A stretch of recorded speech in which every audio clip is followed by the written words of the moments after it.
அனைவருக்கும் கோபிநாத்தின் அன்பு வணக்கங்கள். சந்தோஷமா? நான் நார்மலாக பேச தொடங்கும்போது எல்லோருக்கும் வணக்கம் அப்படின்னு சொல்லுவேன். ஸோ நைஸ், சந்தோஷம். இன்றைக்கு ஒரு சர்டிஃபிகேட்லாம் வாங்கி வாழ்க்கையினுடைய அடுத்த கட்டத்திற்கு செல்ல போகிற உங்களுக்கு என்னுடைய மனப்பூர்வமான வாழ்த்துக்களை தெரிவிச்சுக்கிறேன். ஒரு ப்ரொஃபஷனல் கோர்ஸ் படிச்சுட்டு இந்த உலகத்துக்குள்ளே வர்றது அப்படிங்கிறதெல்லாம் ஒரு 20 வருஷத்துக்கு முன்னால் ஏதோ ஒரு ஊரில் இருக்கும் இன்ஜினியர் வீடுன்னு ஒன்று இருக்கும். இப்போலாம் யாராவது தடிக்கி வந்து தாங்கி பிடிச்சா அவர் இன்ஜினியருங்கிறாப்புல. ஒரு பக்கம் பெரிய சந்தோஷம், இன்னொரு பக்கம் இந்த லெவலுக்கு நம்ம வளர்ந்துருக்கப்போ அடுத்து என்ன பண்ண போகிறோங்கிற ஒரு கேள்வி இருக்குது. ஓகே, எப்போதுமே நான் ஒரு விஷயத்தை கூர்ந்து கவனிக்கிறப்ப ஒன்று தெரியுது, நம்ம எப்பொழுதுமே பிரச்சனைகளை மேலிருந்த வாரியாக பார்க்குறோமோ அப்படின்னு தோணுது. இந்த எல்லா பிரச்சனையுமே ஒன்றோடு ஒன்று தொடர்புடையது நம்ம கவனிச்சதே கிடையாது. பிரச்சனைகளை தனித்தனியாக அட்ரஸ் பண்ண தான் நம்மளோட பிரச்சனை. நம்ம எந்த பிரச்சனையுடைய கீழ் பகுதியிலேருந்து நம்ம போய் கவனித்து பார்க்குறோமா அப்படின்னு தெரியல. அவர் ஒன்று சொல்கிறார், எதிர்காலத்திலே பிள்ளைகளுக்கு என்ன பிரச்சனை வரும், என்ன பிரச்சனை வந்தால் என்ன, எந்த காலத்திலும் பிள்ளைகளுக்கு பிரச்சனை வந்து கொண்டே தான் இருக்குது. இங்கே கவலை என்னென்னா, எந்த பிரச்சனை வந்தாலும் சமாளிப்பதற்கான ஒரு தலைமுறையை உருவாக்க வேண்டியது தான் நம்முடைய வேலையை ஒழிய என்ன பிரச்சனை வரும்னு அனுமானித்து அதுக்கேற்ற மாதிரி பிள்ளைகளை தயார் பண்ணுறதெல்லாம் இல்லை. பிள்ளைகளுக்கு சௌகரியமான ஒரு சாலையை உருவாக்கி கொடுக்க வேண்டும் என்று கல்வியும் பெரியவர்களும் ஆசைப்படுறீங்க. அதல்ல இந்த காலத்துடைய தேவை. எதிர்காலத்தை பெரிய அளவுக்கு தீர்மானிக்க முடியாத அளவுக்கு இன்றைக்கு இருக்கக்கூடிய காலகட்டம் மாறிக்கொண்டு இருக்கிறது. 20 ஆண்டுகளுக்கு முன்னதாக ஏறக்குறைய 10 ஆண்டுக்கு பிறகு என்ன நடக்கும் என்பதை ஓரளவுக்கு ஊகிக்க முடியும். ஆனால் இன்றைக்கி யூகிக்க முடியும் அப்படின்னு நினைக்கிறோமா? இன்றைக்கி சொல்லிட முடியுமா அடுத்த 15 ஆண்டுகளுக்கு பிறகு இந்த உலகம் எப்படி இருக்கும் அப்படின்னு நமக்கு தெரியுமா? என்ன பிக் 3 கம்பெனிஸ் உட்காந்துட்டு உலகம் முழுக்க இருக்கக்கூடிய கார்களை எப்படி உருவாக்கணும்னு இப்போவே திட்டம் போட்டு இருக்கான். காரணம், அடுத்த 10 ஆண்டுகளில் சாலைகளே பெரிய அளவுக்கு தேவைப்படாதுங்கிறான். மேன்லெஸ் கார்ஸில் இறங்கிட்டாங்க எல்லா பெரிய நிறுவனங்களும். உலகத்தின் பெருநிறுவனங்கள் எல்லாம் எதுக்குள்ளே வந்துட்டாங்க? மேன்லெஸ் கார்ஸ், ஆட்டோமொபைல் இண்டஸ்ட்ரியை கைக்குள்ளே கொண்டு வர பார்த்துட்டாங்க. யாருமே சொந்தமாக கார் வச்சுக்க வேண்டிய தேவையே இருக்காது. எல்லா இடத்துலையும் ரோட்டில் கார் ஓடிட்டே இருக்கும். அப்ளிகேஷன் வழியாக கூப்பிட்டீங்கன்னா கொண்டு போய் அதை அத்தை வீட்டில் பத்திரமா இறக்கிவிட்டு அது போயிட்டே இருக்கும். பார்க்கிங்க்கு ஸ்பேஸ் தேவை கிடையாது. வீட்டில் தேவையில்லாமல் 3 பேர் இருக்க வீட்டில் பெருமைக்கு 4 காரை வாங்கி வச்சுக்க வேண்டிய அவசியம் கிடையாது. அப்போ இங்கே இருக்கக்கூடிய இன்ஃப்ராஸ்ட்ரக்சரை இந்த அளவுக்கு தேவைப்படுமா அப்படின்னு தெரியலேங்கிறான். மனிதர்களும் மெஷின்களும் சண்டை போட போகிற ஒரு மெஷின் லேர்னிங் உலகத்தில் வாழ்ந்து கொண்டு இருக்கோம். Since you guys are engineers, you know better than me, இல்லையா?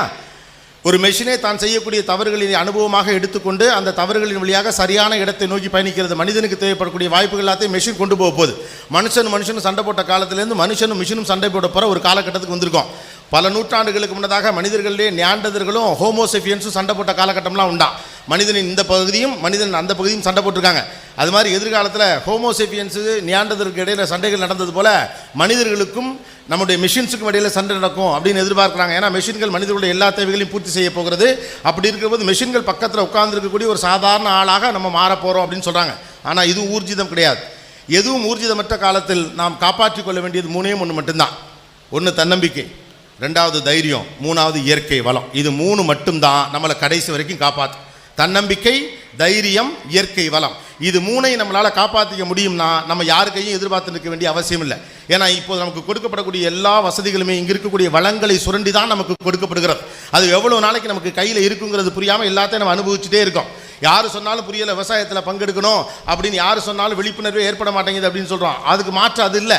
விழிப்புணர்வோடு இருங்கள், விவசாயத்தை காப்பாற்றுங்கள் இல்லை. இங்கே இருக்கக்கூடிய அம்மா அப்பாக்கள், பிஇ படித்த அந்த பிள்ளைங்க, இங்கே இருக்கக்கூடிய பொம்பளை பிள்ளைங்களாம் விவசாயத்தை கல்யாணம் பண்ணிக்கிறேன்னு சொல்லுங்கள். தானாக விவசாயிக்கு மரியாதை வந்துடும். ஒரு விவசாயிக்கு பொண்ணு கொடுக்க நீங்கள் ரெடியாக இருக்கீங்களா?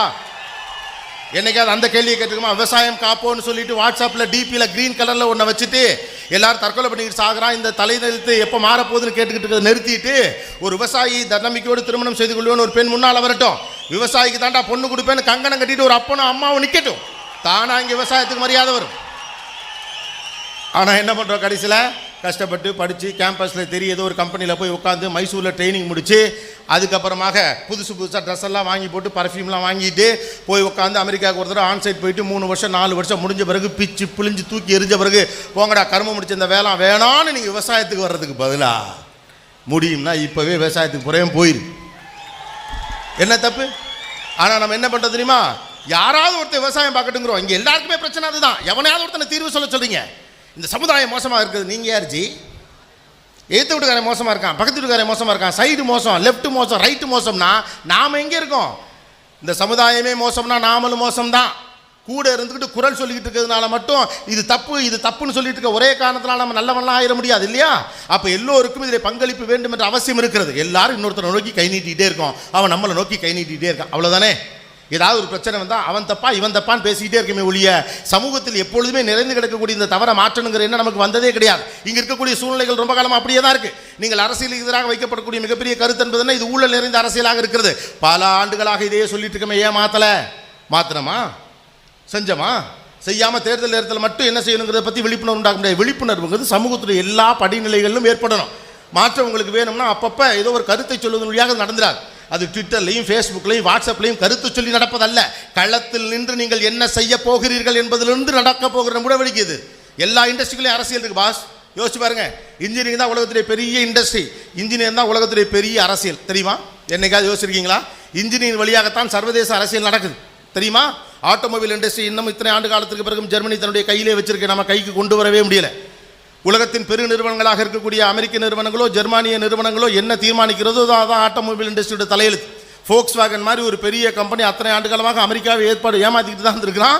பொல்யூஷன் கண்ட்ரோல் பண்ண அவனுக்கு ஒன்று இருக்குது, பொல்யூஷன் மெக்கானிசம் ஒன்று இருக்குது. ஆனால் அவனுக்கே தெரியல அது தப்பான ஒரு அளவுக்கு புகையை கக்கி கொண்டு இருக்குன்னு.